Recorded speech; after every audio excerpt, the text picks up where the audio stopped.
Welcome back to Breslov campus. An amazing observation and point with a big message, obviously, about a Rebbe and student connection. Rebbe Nachman and Rav Noson point out, do you see there's a specific transmission of the Torah which follows identical patterns?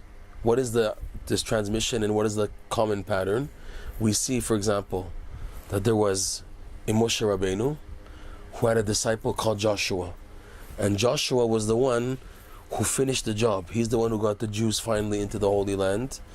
And his light was so strong that Rashi brings down from the Gemara and from the Midrash that only after that Joshua passed away did the Jews then retroactively feel the loss of Moshe Rabbeinu. Meaning, as long as Yehoshua was alive, the Jews didn't feel Moshe Rabbeinu left them, because the light of Moshe Rabbeinu was shining in Yehoshua. And it was a specific pattern that Hashem said that there's going to be a Moshe, Yehoshua. Okay? Again, you can point out in Ethics of Our Fathers, Pirkei Avot, it continues the transmission from Yehoshua to the Zekinim, etc. But there's a specific pattern we want to point out here. So there was a Moshe Rabbeinu and a Joshua. Later on, many generations later, there was another unique figure who was unparalleled until his time, and that was Rabbi Shimon Bar Yochai, of course, the author of the Zohar. And he also had a disciple, which through the disciple, that his works, the teachings of Rabbi Shimon Bar Yochai, got revealed into the world. His name was Rabbi Abba, who was the one who actually authored and wrote the Zohar for Rabbi Shimon Bar Yochai. So here again you have a Rebbe and a disciple. And it's disciple finishing the work, making the completion, finishing the job. The Rabbi Abba is the one who got the continuation of Rabbi Shimon to continue. The next in this leg, in this transmission, is someone also who until this time there was an unparalleled light that came down with this tzaddik and a new revelation, and that was of course the Arizal. The Arizal, with his approach and way to reveal the secrets of the Torah, of the Kabbalah, into the world in a most phenomenal way, which was unheard of before, was a truly big insight. But all the Arizal's ability to bring out his teachings into the world was specifically through Rav Chaim Vital. Like Rav Chaim Vital himself writes, that the Arizal took Rav Chaim Vital to the Kinneret, the Sea of Galilee, and gave him to drink a cup of water, which the water was emanating from the well of Miriam, which is hidden under the seafloor of the Kinneret. And when he drank that water, his capacity to remember was heightened 10,000, 20,000 times more. So he was able to absorb and remember everything that Arizal taught him in a span of 2 years. So everything we have from the Arizal was due to Rav Chaim Vital's ability to remember and then to write it down, to bring it down.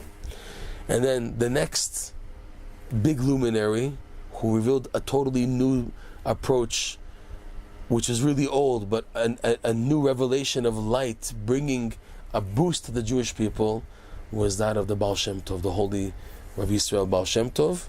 But him also, we have no writings of the Baal Shem Tov, we have oral teachings, but the one to begin to bring down and to make a format accessible to the masses was his main disciple, Rav Dov Ber, the Maggid of Mizrich. So again, you have a rabbinic disciple here also. That was Dov Ber, the Maggid of Mizrich, responsible to making sure that the light of Chassidut started by the Baal Shem Tov would continue. And then, being of course biased in Breslov, we have Rebbe Nachman and his disciple Rav Noson, who together, especially Rav Noson, shines this amazing light of Rebbe Nachman's teachings, this light of hope and joy and Hidbodedut and all these unbelievable teachings at a very practical level. All of this is due to Rav Noson. Like Rebbe Nachman said himself, if it wasn't for Rav Noson, not even a page of Geniza. Geniza means a page of Torah which has become withered. You can't throw it in the garbage, you have to bury it. It's called Geniza. So Rebbe Nachman said not even a page of Geniza, or there's another term, Shemis. Shemis is a Yiddish term. There's not even a page of Geniza would be left of me. It was all due to Rav Noson. So where they point out, there's this trend, Rebbe, disciple, Rebbe, disciple, Rebbe, disciple, Rebbe, disciple. Why is that? So they explain that it's specifically through the disciple that the light of the tzaddikim is filtered in a format that even though it's a great intensive light, it's tangible, it's reachable, it's accessible. That is the idea of a disciple. It's like staring at the sun without shades. You hurt your eyes. But when you put sunglasses on, you can look at the light of the sun. This is the role of a disciple. And it's so much so that the disciple, he shines and emulates the light of the teacher even at a greater level than the tzaddik himself would have done. The classic example, by the way, is that of Elisha, the disciple of Eliyahu Navi, where we're taught that he had a double portion of Eliyahu's spirit and energy. Elisha had a double power, but all due to Eliyahu Navi, his teacher. So this explains also, by the way, the name of Joshua. He's called Yehoshua bin Nun. Yehoshua, the son of Nun. Nun is how you pronounce the number 50. Nun is 50. And 50, we know, is the idea of the 50th gate of holiness, which is nothing more than that. So Yehoshua is called the son of Nun, meaning that specifically the disciple who's called Joshua, he's the one who shines the highest levels of the Torah.